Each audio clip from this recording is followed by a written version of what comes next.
Hai sobat semua, apa kabar? Baik kan? Semoga kalian semua sehat selalu, bahagia selalu dan banyak rezeki. Kali ini Mimin mau melanjutkan cerita dari novel Menantu yang Diremehkan.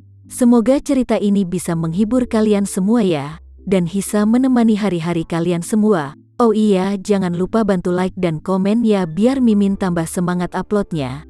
Kalau begitu yuk langsung saja ke ceritanya, cekidot.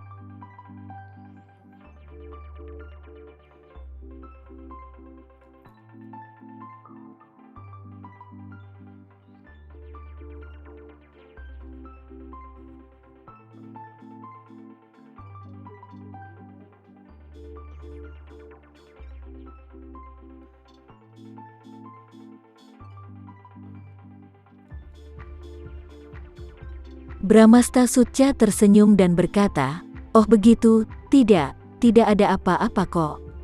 Aku hanya ingin bertanya bagaimana keadaan di Jepang. Apakah ada kabar tentang kasus Linda Suteja? Apakah TMPD masih mencari keberadaannya?" Hashimoto berkata, "Linda Suteja masih belum memiliki berita.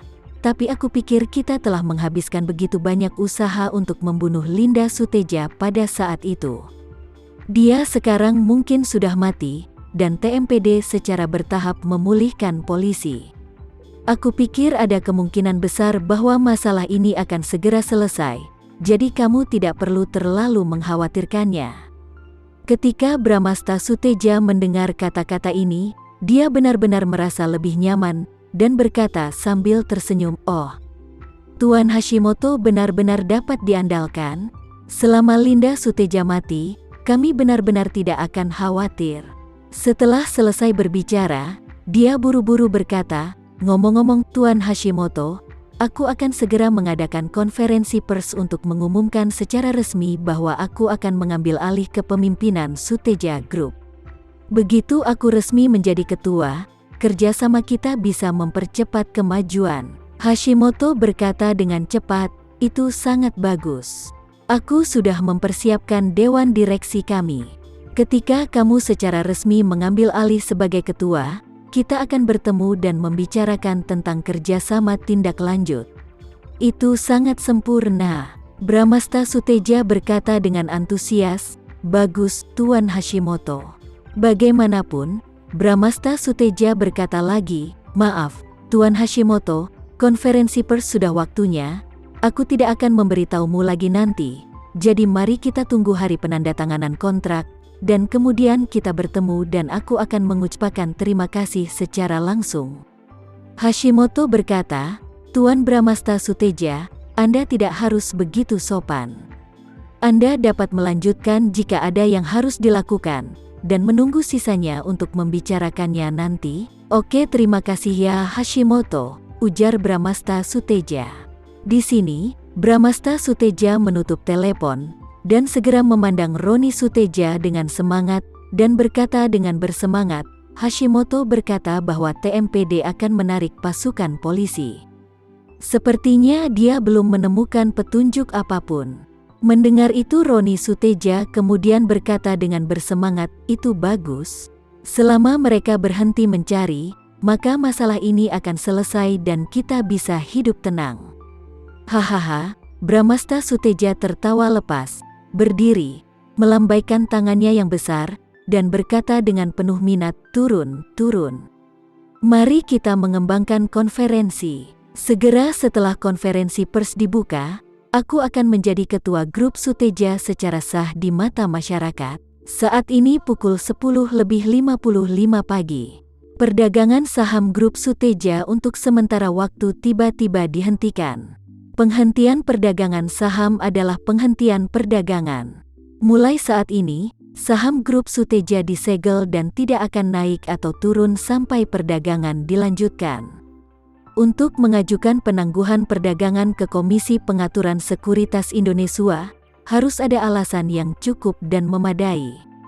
Alasan grup Suteja mengajukan penangguhan perdagangan adalah karena grup tersebut memiliki masalah besar yang akan diumumkan. Secara umum, grup yang terdaftar akan menangguhkan perdagangan saham mereka sebelum acara penting diumumkan. Ini untuk mencegah perdagangan orang dalam dan spekulasi oleh orang-orang yang berpengetahuan luas. Misalnya, sebelumnya, perusahaan yang sangat terkenal di internet bernama Qihoo 360. Ketika mereka berusaha untuk go public di negara tersebut, mereka akan menyelesaikan pencatatan saham domestik melalui pintu belakang. Inilah yang disebut daftar pintu belakang. Dalam istilah awam, beberapa kondisi mereka tidak memenuhi persyaratan dari Securities Regulatory Commission untuk pencatatan, atau saluran pencatatan yang normal terlalu lama, mereka tidak bisa menunggu, sehingga mereka dapat mencapai tujuan pencatatan melalui pintu belakang dengan membeli perusahaan tercatat lainnya. Qihoo 360 juga merupakan perusahaan internet yang relatif terkenal di Indonesia. Alasan utama mengapa mereka memilih untuk go public melalui pintu belakang adalah untuk menghemat waktu. Jika mereka go public sendiri, mereka harus membayar setidaknya 1 atau 2 tahun biaya waktu, dan kemungkinan akan kehilangan peluang pasar. Pada awalnya, ketika Qihoo 360 memutuskan untuk go public dengan backdoor, semua pemegang saham berspekulasi tentang satu hal, yaitu yang akan digunakan oleh emiten Qihoo 360 untuk go public. Jika seseorang dapat mengetahui perusahaan target dari pintu belakangnya terlebih dahulu, maka dia dapat membeli saham perusahaan itu di muka, dan seseorang dapat menghasilkan lebih banyak uang setelah pintu belakang yang dilakukan Qihoo 360 berhasil. Namun, masalah semacam ini umumnya merupakan informasi rahasia di dalam perusahaan, dan hanya pimpinan absolut yang dapat mengetahuinya, sehingga mereka tidak akan pernah mengungkapkannya kepada dunia luar. Oleh karena itu, ketika Jonathan tiba-tiba mengumumkan bahwa perusahaannya tersebut memiliki bisnis besar dan perlu menghentikan perdagangan, orang-orang tahu bahwa Qihoo 360 akan terdaftar di pasar melalui cangkangnya.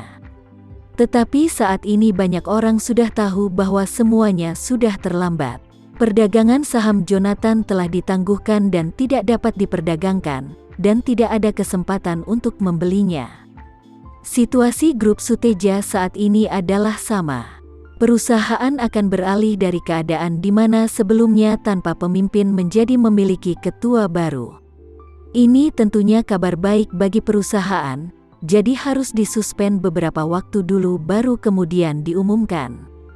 Pada pukul 10.55, beberapa jajaran pimpinan Grup Suteja menuju ke ruang aula tempat konferensi pers. Reporter media yang diundang ke tempat kejadian sudah menunggu di sini. Pemegang saham di seluruh negeri juga tengah menyaksikan konferensi ini untuk menunggu keputusan yang dibuat oleh Grup Suteja ke depannya. Pasalnya sejak Linda Suteja kecelakaan hingga sekarang, harga saham Grup Suteja sudah underperforming. Itu sangat membuat para pemegang saham menjadi ketar-ketir. Pasar khawatir Grup Suteja tidak memiliki pemimpin, dan inci persegi berada dalam kekacauan, yang menyebabkan penurunan terus-menerus dari saham Grup Suteja. Kini, Grup Suteja tiba-tiba ingin mengadakan konferensi pers dengan meriah. Setiap orang merasa bahwa mereka harus siap mengumumkan ketua baru. Pada yang sama, Tama Renza datang dari pintu aula Grup Suteja sendirian. Setelah Roni Suteja tahu bahwa dia akan datang, dia datang ke gerbang terlebih dahulu untuk menunggu.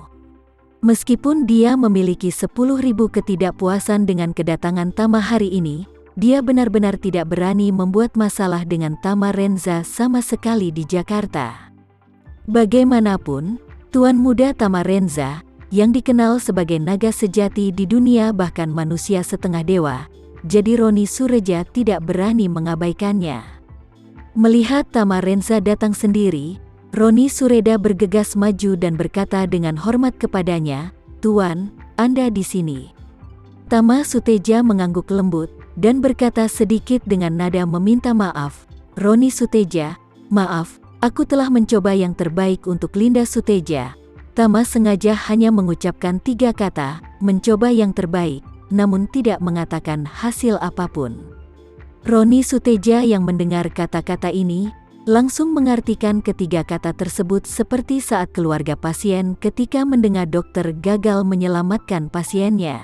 Oleh karena itu, dia segera menebak apa yang tidak dikatakan Tama Renza, dan berpikir dalam hati, sepertinya Tama benar-benar tidak menemukan keberadaan Linda Suteda, dan sekarang dia telah kembali ke Indonesia, dia pasti menyerah untuk terus mencari. Alhasil, ayah dan aku akhirnya bisa hidup tenang dan lega. Hati Roni Suteja diam-diam menjadi bahagia, tetapi di wajahnya dia dengan sengaja berpura-pura sangat menyakitkan dan sedih. Kemudian dia berkata dengan penuh syukur, "Tuan, karena Anda telah pergi ke Jepang khusus untuk urusan Linda Suteda, dan Anda telah melakukan begitu banyak upaya."